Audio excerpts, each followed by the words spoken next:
Bismillahirrahmanirrahim. Kisah mengenai kebun anggur yang dimusnahkan oleh Allah adalah kisah tentang seorang pemilik kebun yang sombong dan kufur. Kisah ini merupakan perumpamaan yang diceritakan dalam Al-Quran. Bercerita tentang seorang pemilik kebun yang memiliki 2 kebun hijau yang menghasilkan panen melimpah. Pemilik kebun tersebut merasa bahwa panennya adalah hasil dirinya sendiri dan menyombongkan diri kepada kawannya. Kisah ini dapat memberikan pelajaran kepada kita bahwa dengan memiliki kekayaan bukan berarti kita hebat. Justru kita harus bisa bijaksana dan bersyukur atas apa yang kita miliki. Di dalam Al-Quran banyak sekali kisah yang bisa kita jadikan pelajaran. Salah satunya tertulis dalam surat Al-Kahfi ini. Mengenai kisah tentang 2 orang laki-laki yang berteman, keadaan mereka satu sama lain berbeda. Lelaki yang pertama merupakan orang yang dicoba dengan kesulitan harta, tetapi memiliki keimanan yang kuat. Sementara lelaki yang satunya lagi diberi kekayaan, tetapi dirinya kufur kepada Allah akibat sifat sombongnya. Allah berfirman dalam surat Al-Kahfi ayat 32 dan 33, "Kami jadikan bagi seorang di antara keduanya, yaitu yang kafir, 2 buah kebun anggur dan kami kelilingi kedua kebun itu dengan pohon-pohon kurma dan di antara kedua kebun itu kami buatkan ladang. Kedua buah kebun itu menghasilkan buahnya dan kebun itu tiada kurang buahnya sedikit pun. Dan kami alirkan sungai di celah-celah kedua kebun itu dan dia mempunyai kekayaan yang besar."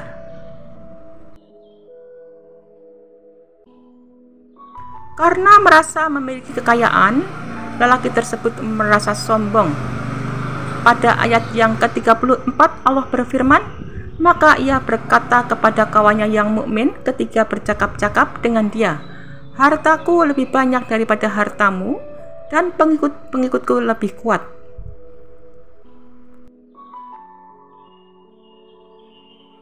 Kesombongan lelaki tersebut semakin besar saat dia berpikir bahwa hartanya di dunia akan kekal. Dijelaskan pada ayat ke-35, "Dan dia memasuki kebunnya sedang dia dolim terhadap dirinya sendiri. Ia berkata, 'Aku kira kebun ini tidak akan binasa selama-lamanya.' Bahkan si kaya berpikir bahwa ia di akhirat akan tetap kaya seperti di dunia." Dalam ayat ke-36, Allah berfirman, "Dan aku tidak mengira hari kiamat itu akan datang, dan jika sekiranya aku kembalikan kepada Tuhanku, pasti aku akan mendapat tempat kembali yang lebih baik daripada kebun-kebun itu." Melihat temannya yang kufur, lelaki yang miskin mengingatkan kepada si kaya agar mau bertobat.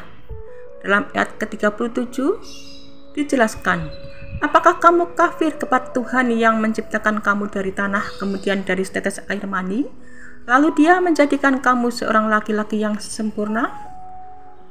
Si miskin juga memberikan nasihat yang dijelaskan pada ayat ke-39, "Dan mengapa kamu tidak mengatakan waktu kamu memasuki kebunmu, 'Masya Allah, la quwata illa billah'? Sesungguhnya atas kehendak Allah semua ini terwujud. Tiada kekuatan kecuali dengan pertolongan Allah.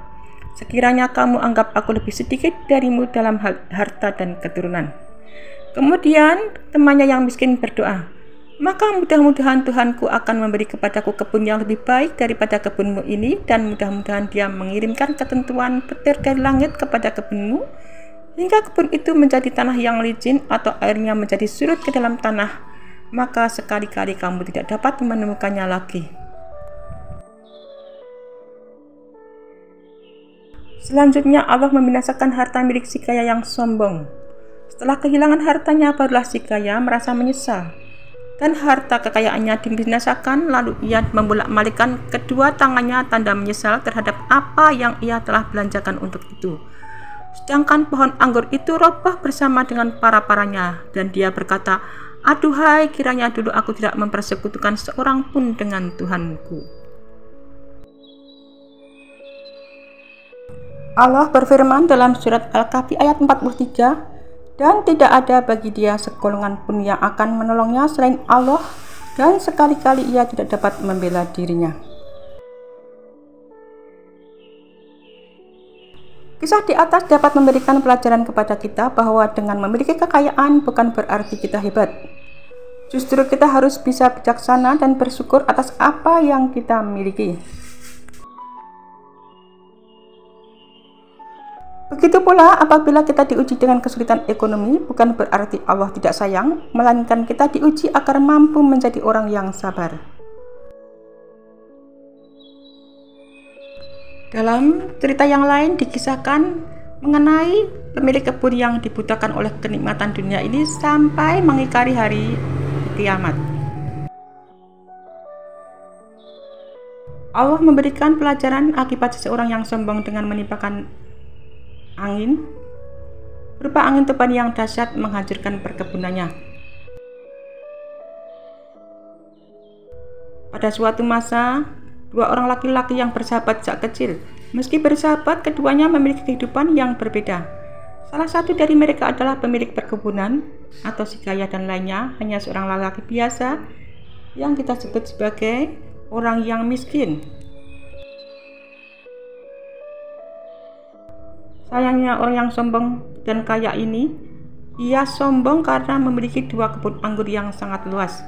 Masing-masing kebun anggurnya dikelilingi oleh pohon kurma yang lebat, dan di tengah-tengah kebun mengalir sungai yang airnya sangat jernih, indah, dan penampakan kebun ini indah dipandang mata seakan-akan tidak ingin lepas dari pemandangan.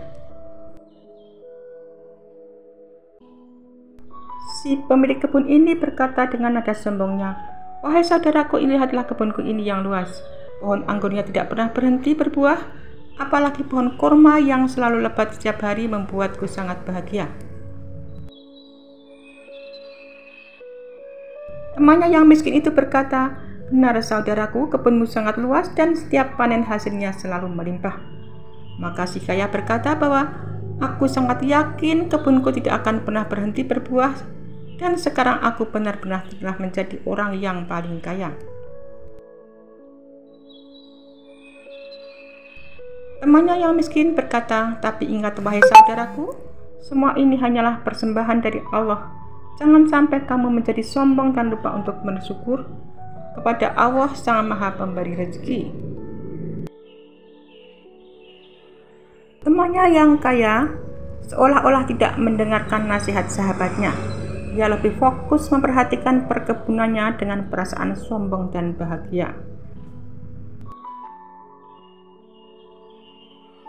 Keesokan harinya, si kaya pergi ke rumahnya dan melihat harta karun yang dikumpulkan dari penjualan hasil kebun. Ia pun berniat mengumpulkan harta lebih banyak lagi. Setiap hari kebun anggur selalu tumbuh dengan baik dan subur. Hal itulah yang menjadikannya semakin bertambah kaya. Tidak ada sedikit pun niat darinya untuk menyerahkan harta kepada orang-orang yang membutuhkan. Seiring dengan bertambahnya kekayaan, bertambahnya pula kesombongannya.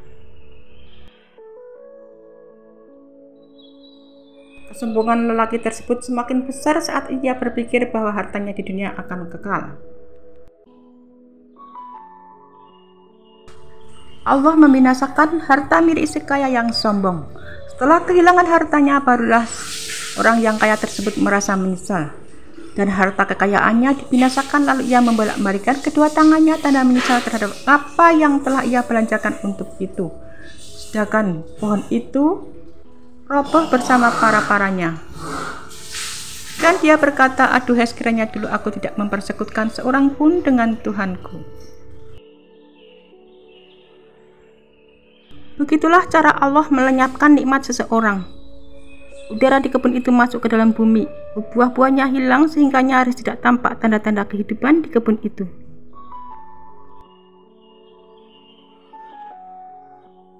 Begitulah ketentuan Allah agar pemilik dua kebun dan orang-orang yang tenang seperti dia mau sadar jika apa yang sedang dimiliki bukan datang dari dirinya sendiri, tetapi semata-mata datang dari Allah atas kehendaknya.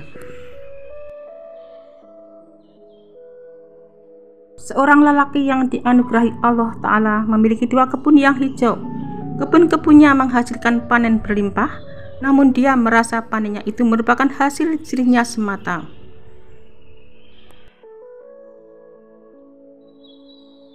Kisah ini bisa terjadi di semua ruang dan waktu.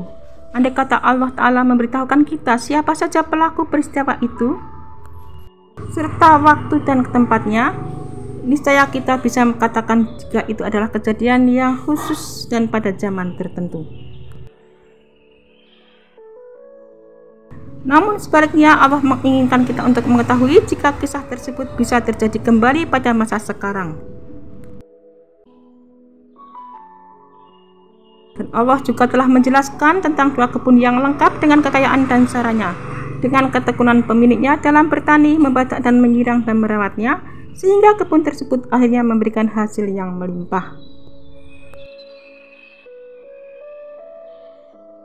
Pemilik kebun mengikuti cara mencocokkan tanam dengan benar.